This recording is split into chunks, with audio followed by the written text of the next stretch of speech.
Hi, it's your girl Khandie talking to you about stuff again, photography stuff. This time, stuff that clients are probably most likely might eventually email you about and how you can respond or how you can decipher what they really. Hi, can I have the raws?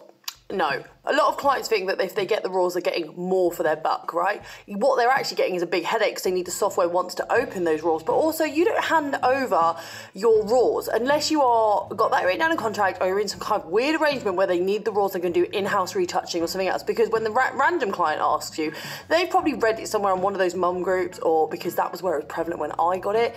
That's not all mum groups, obviously, but you know, there's some prevalence set there, and they don't understand. It's essentially like saying, could you hand me over the cake and all the ingredients for it, please? No. Your response back could be, I don't hand over my raws and have it in your contract, and then there's no need for discussion. You don't need to enter a conversation about this if it's already in your contract. All you're doing is clicking a button. That's clicking a button. You know when you cook a cake, all you do is take it out the oven. It doesn't happen like that. Nothing is just a click of a button, except, you know, when you want to hang up. My friend does photography cheaper than you. That's great. Why didn't you book them then?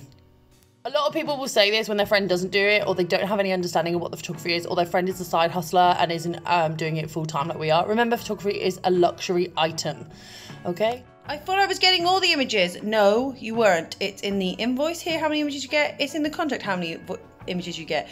Make sure you are incredibly clear, not just in your advert, but you keep repeating yourself over and over again. And then when the shoot comes through, you make sure you email that client and reinform them of that, because so many will go, I thought I got all the images.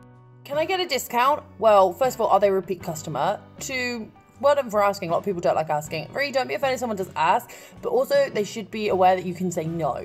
Certain discounts some people like to do, say it's for NHS medical staff or emergency services or armed forces, but it's up to you who you discount. Be careful though who you discount for, because I have seen photographers get it in their booty because the friend of the friend goes, hey, you did it for my friend at this price, why are you charging me this much? I would very rarely offer discounts. That's too expensive, I can't afford that. That's okay, I'm not in your budget. They aren't your client. Not every single person that messaged you is your client. And unless you really, really want a discount, why would you? You know, come on now, think about it. Just because I go into a shop, I don't expect that I can afford everything in there, right? What filters did you use? I didn't use a filter. I actually create this individually and I go across and make it look pretty for all your images.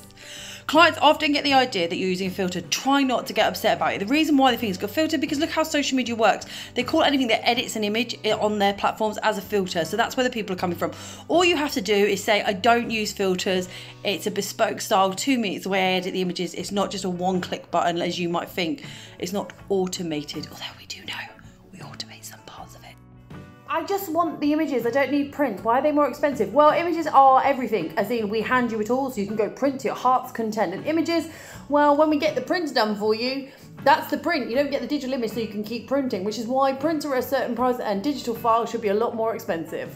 That's a good lesson for you anyway in business. The classic, it's for exposure. Of course it's for exposure, but you shouldn't be exposing my business to unpaid work.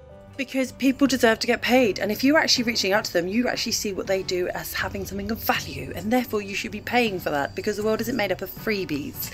And lots of times when you're asked for exposure, it's work that you probably don't even want to do, and they go, it's a great opportunity. Well, show me how often that opportunity has panned out for other people, okay? It's for charity. Is it for charity? Because I'm pretty sure that while I'm going to be taking images of your charity event that you're raising money for, you have a budget to put this on. I'm pretty sure the DJ and everybody else is going to get paid at some point. Are you doing this for charity, or do you just not want to do this? Now, not all charities, not all events, but I find it really weird that charities don't have a budget for their fundraising when I'm pretty sure, having worked in the charity sector for a while, they do. Why is wedding photography so much more expensive than usual photography? Because it's the greatest day of your life. There's a lot more pressure on us. We have to have a lot more equipment. We have to have a lot more backups. Because after we finish photographing all day, and I mean all day with you, we then have to go home and spend days and days and days and days and days going through those images, editing those images. Then we need to have excessive software, because that's a lot of images that we're uploading. There's a lot more to just clicking that button. And don't you dare tell us we just click a button. Oh, you reached out to me? Here are my rates. What? You don't want to pay my rates? Oh, you thought I'd work for free? See previous point. Do you have any more that you've come across? Put them in the comments below and let's enjoy these together. Don't forget to like, subscribe and hit that bell button. I'll see you all real soon.